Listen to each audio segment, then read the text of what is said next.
Today I'm going to speak to you about how to purchase a policy for your senior citizen parents.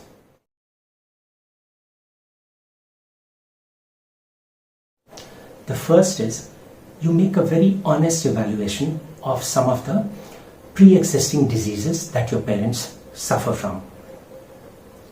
If these diseases are very chronic or they are very severe, there is a chance that you may not get a policy. Your proposal could get turned down by insurers. On the other hand, if the conditions are mild in form, you have a better chance of availing a policy. If your parents have a pre-existing condition, then insurers are likely to impose a waiting period. So you will have to check how long this waiting period is going to be. If your parents are, say, already 70 and the insurer imposes a waiting period of 4 years, then you have to evaluate whether it is worthwhile purchasing an insurance policy at that age and undergo a waiting period of 4 years. The next question you need to answer is, how much premium are you willing to pay? All sorts of policies are available in the market. Some of them are more comprehensive and some of them are more restrictive. The comprehensive policies will cover you completely. They will give you more all-round coverage. They will have better features. On the other hand, the restrictive policies are likely to come with all sorts of restrictions. There could be a co-payment requirement, there could be a waiting period, and so on and so forth. Now, a comprehensive policy will obviously cost you more. So you have to decide how much you are willing to pay and what sort of policy you really want. The fourth point is about the kind of underwriting procedure that you are willing to undergo.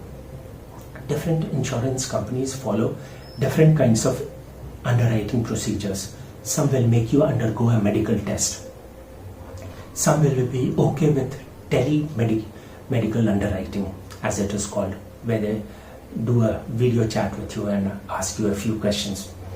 Some will issue you a policy based on documents showing your past medical history, and some will do no underwriting at all.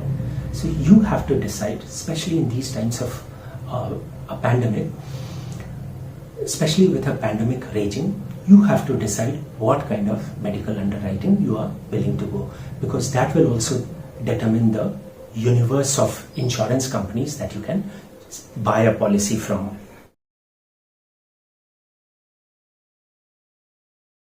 In a senior citizens policy, the most important feature to focus on is co-payment. What is co-payment? Co-payment essentially means that a part of the bill has to be paid by you out of your own pocket.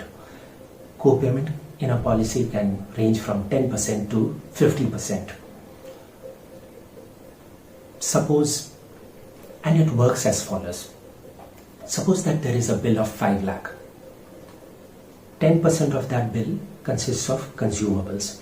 So the insurer will knock that consumables portion right away. So you are left with 5 lakh minus 50,000, which comes to 4,50,000.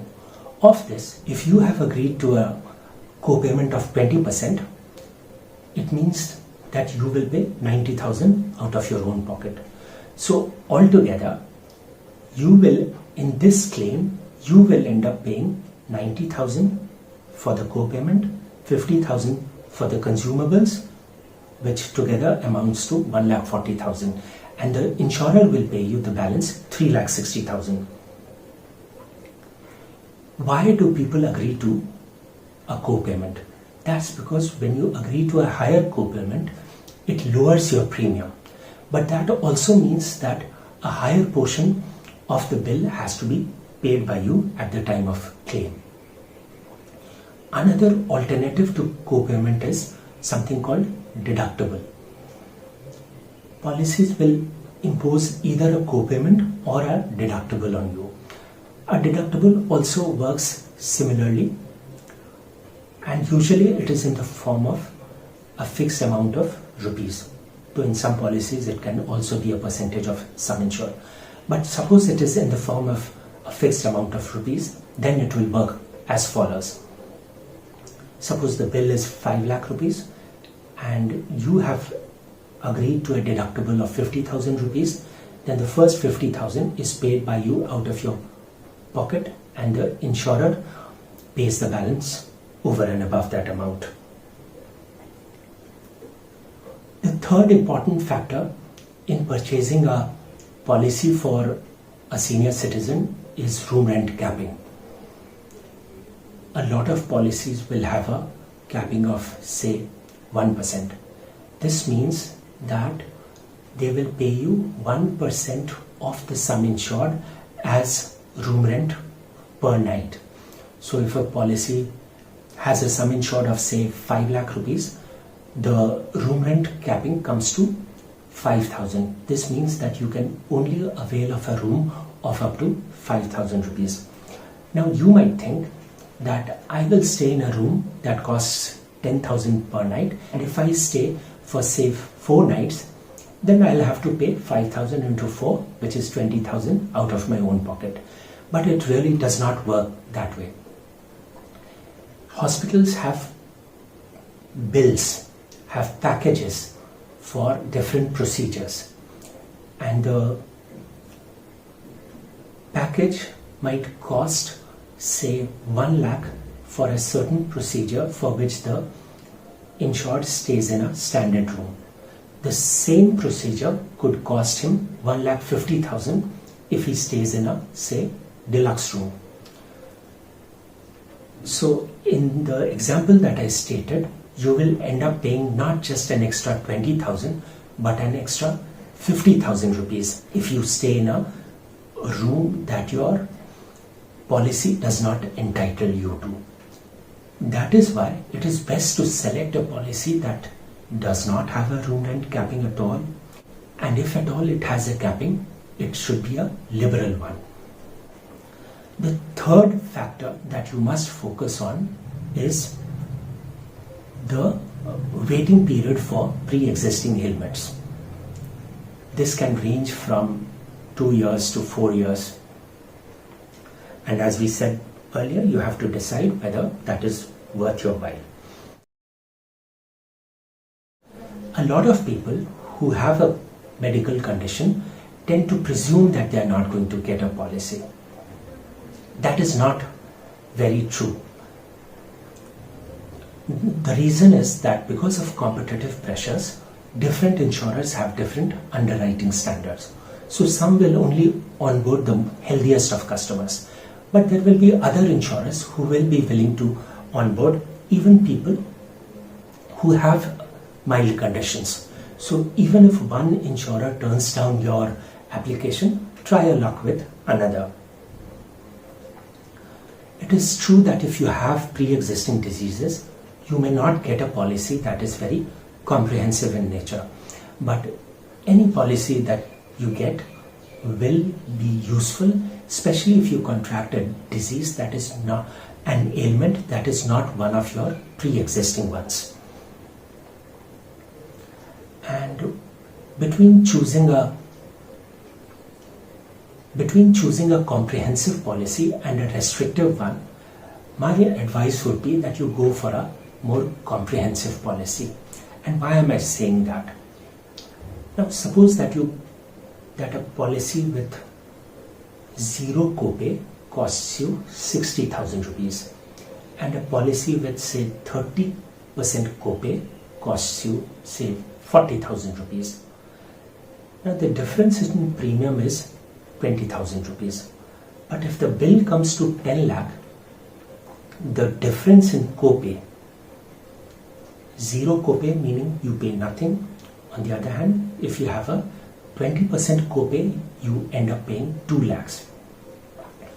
So while the difference in premium runs into thousands of rupees, what you will have to pay out of your own pocket if you agree to a higher copay runs into lakhs of rupees. So hence the advice that as far as your pocket permits, go for a comprehensive policy. Don't be short-sighted about it. If the annual premium seems very exorbitant, one option is to go for the monthly premium option. That makes the payments more palatable. In many policies, you can either select a deductible or you can go for a co-payment. Especially if the deductible is a fixed amount in rupees and is not given and is not in the form of a percentage of the sum insured, there it is better to go for a deductible. Say you agree to a deductible of 50,000 rupees or 1 lakh rupees, then your liability is fixed at 50,000 or 1 lakh. On the other hand, if you agree to a co-pay, then it is a percentage of the bill amount. So as the bill increases, your liability goes on increasing. So, in other words, your liability becomes more open-ended here. Next, we'll talk about telephonic underwriting. Many insurers these days are comfortable issuing a policy to you by just doing a telephonic underwriting. They will make a call to you and ask you a number of questions about your health conditions, and you have to answer those. And based on the information that you supply, they decide whether to offer you a policy or not. Now you might think that they are applying very lax underwriting standards when they do a telephonic underwriting. But experts say that actually there is not so much of a difference between physical medical testing versus telephonic medical underwriting. Why is that?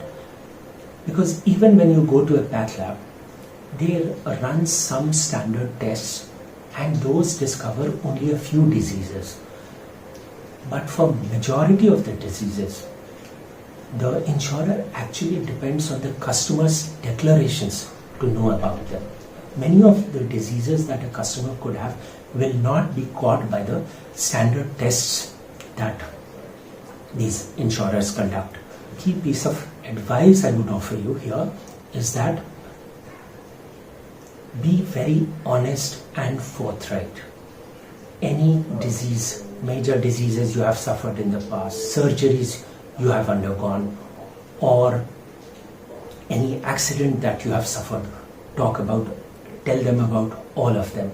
Remember, hiding pre-existing conditions is one of the primary reasons for claims being turned down, and you don't want that to happen. You might think that I will hide a pre-existing condition and insurers will not get to know about it. That does not hold true.